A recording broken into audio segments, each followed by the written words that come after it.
দাদি একটা বিড়ি দাও না। ধুর শালা। আরে একটা তো খেতে দাও, সব বিড়ি কি পাছা রাখবে? আরে আমার একটা দূরের নাতনি খাবে। হ্যাঁ, আমার লক্ষ্মী দাদি।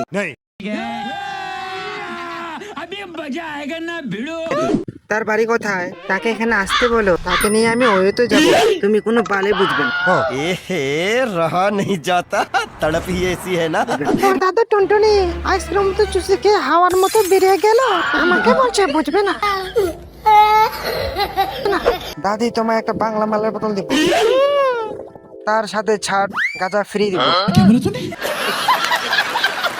দাদি তুমি এখানে একটু বসো, এখন তো সবকিছু ব্র্যান্ড আমার জন্য পাওয়া যায়। দাদি দেখো কোনটা ফ্লেভার নিব। দাদি তোমার নাতনির জন্য গ্লাইট আলফা, নাতনির জন্য চকলেট ফ্লেভার। তাতে আমার বাল ছেঁড়া গেল। দাদি আরো অনেক কিছু অনলাইনে ব্র্যান্ড পাওয়া যায়, আরো কিছু লাগলে আমি জাপানে তেল টেনে আসবো।